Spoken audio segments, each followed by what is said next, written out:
It started with a single pair of leggings. A woman walked into a Lululemon store, bent forward to check the fit in the mirror, and froze. The fabric went see-through. Not just a little, completely. What should have been another day of premium shopping instantly turned into a viral embarrassment. And soon, thousands of customers realized they had bought the exact same defective leggings at full price. The brand known for perfection had just exposed its biggest flaw. And yet, this wasn't even the real ripoff, because the deeper people dug, the more they discovered a pattern of inflated prices, shaky quality claims, and a brand identity built on psychology more than clothing.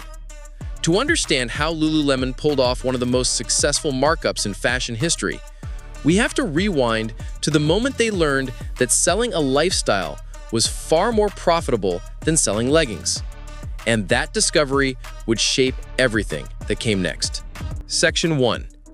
The $100 legging illusion. When Lululemon first appeared, most people laughed at the idea of paying over $80 for basic workout pants. But the brand pushed one idea hard. These weren't leggings, they were technical gear. The fabrics were described with scientific-sounding names, the fits were obsessively marketed, and the stores were designed to feel more like sanctuaries than shops. Suddenly, customers weren't buying clothes. They were buying identity, discipline, aspiration, a better version of themselves. This psychological shift allowed Lululemon to charge luxury prices for products that, according to many textile experts, cost a fraction to produce. But here's the twist. Customers didn't mind. They bragged about owning the leggings. They felt elevated by the brand. And Lululemon knew they could push prices even higher. The real question is how long a premium illusion can last before reality snaps. To see the first fracture, we need to look at the moment the company's founder made a mistake that still haunts the brand today. Section 2. The founder who said the quiet part out loud. When the sheer pants scandal broke, Lululemon tried to do damage control.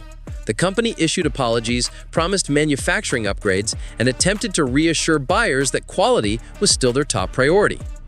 But then founder Chip Wilson stepped in, and everything unraveled again. In a now infamous interview, he claimed that some women's bodies simply weren't ideal for Lululemon leggings. The comment instantly exploded online. Customers felt insulted. Critics accused the brand of blaming the buyer instead of accepting responsibility. The backlash wasn't just emotional. For a company that sold empowerment and community, the remark created a deep contradiction in the brand's story. Some customers never returned. But what most people didn't know was that behind the scenes, this controversy revealed something bigger. Lululemon's product wasn't as revolutionary as the brand had always implied. Because while the world argued over the founder's comments, competitors were quietly building something that would shake the company's foundation. And that growing competition would expose just how thin the premium illusion really was. Section 3. When the market caught up. For nearly a decade, Lululemon was untouchable. They practically invented the modern athleisure boom. Their stores were packed, their margins were huge, their community-driven strategy made them feel more like a movement than a store. But success invited challengers. Suddenly, brands like Alo, Vuori, Gymshark, and Fabletics started offering leggings with similar stretch, similar softness, similar durability, for far less money. Customers could now get Lululemon-level quality at half the price. And the internet made this worse for Lululemon. Legions of influencers began comparing leggings side by side on camera. Blind tests often ended with viewers surprised that cheaper brands performed the same or better. The premium product narrative was starting to crack. But instead of doubling down on quality and innovation, Lululemon made a decision that many analysts still call their biggest misstep. They tried to reinvent themselves as a tech company. And what happened next felt like an entirely new kind of ripoff. Section 4. The $500 million mistake. In 2020, right in the middle of a global lockdown, Lululemon bought Mirror, a wall-mounted fitness screen, for a staggering $500 million. The idea sounded genius, Pair expensive leggings with an expensive machine, lock customers into a full branded fitness ecosystem, and dominate both apparel and at-home workouts. But there was one flaw.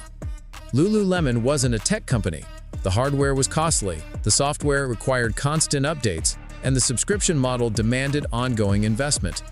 As gyms reopened, Mirror sales collapsed. Demand fell so far below projections that Lululemon wrote off more than $400 million. The company had essentially admitted the device was worth only a tiny fraction of what they paid. Customers saw it as a sign of desperation. Critics labeled it one of the biggest mispriced acquisitions in modern retail, and shareholders wondered if the brand had lost its sense of direction entirely. But this wasn't the only shift happening. While Lululemon stumbled, an even larger transformation was reshaping the entire athleisure industry, one that would test whether the brand's premium identity could survive at all. What happened next pushed the rip-off narrative into territory the company couldn't escape. Section 5. When fashion trends turned against them. For years, Lululemon's tight leggings defined the athleisure era, but fashion evolves. Slowly, baggy silhouettes, loose sweatpants, and wide leg styles took over.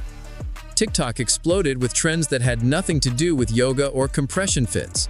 And suddenly, Lululemon's signature look felt outdated. Younger shoppers didn't want the polished studio aesthetic anymore. They wanted streetwear comfort, oversized pieces, and designs that looked good outside of fitness culture. Competitors adapted fast. Lululemon reacted slow. The brand's core products still revolved around sleek, tight-fitting leggings, a category that wasn't growing the way it used to. And with inflation rising, fewer shoppers were eager to spend over $100 when alternatives were everywhere. Sales in North America started to flatten, growth became harder to maintain, and the brand's longtime weakness, pricing that far exceeded manufacturing costs, became impossible to ignore. But Lululemon had one last move, a move that might save them or pull them into a new kind of risk. Section 6. The pivot to Asia. When domestic growth stalled, Lululemon turned overseas. China became their biggest hope, and surprisingly, it worked, for now. Interest in premium fitness wear has skyrocketed in Asia, where the brand still feels fresh, aspirational, almost exotic. International sales began climbing at rates far beyond their US numbers. China alone became a bright spot with huge year-over-year growth. For investors, this looked like the lifeline Lululemon needed. But the same questions remain. Is the product truly worth its cost? Or is the brand simply repeating the same psychological playbook in a new market? Because if the price is mostly supported by hype, then the ripoff can only last as long as the story stays convincing. And every new market eventually starts asking the same question American shoppers now ask. Am I paying for fabric or am I paying for a feeling? The illusion that still sells. Lululemon's journey shows how far a strong brand story can take a company. They built a global empire by convincing people that their products weren't just clothes, they were tools for becoming your best self. And for a long time, that story worked. But when quality slipped, when competitors caught up, and when the company stumbled into tech experiments it couldn't handle, the illusion started to fade. Suddenly, the premium felt less justified, the prices felt heavier, and the great Lululemon ripoff didn't look like one moment, it looked like a pattern. Yet the brand is still here, still selling, still inspiring loyalty. Because even with all the cracks, the dream they sell continues to resonate. And maybe that's the real twist. People don't just buy Lululemon because of what it is, they buy it because of what it means.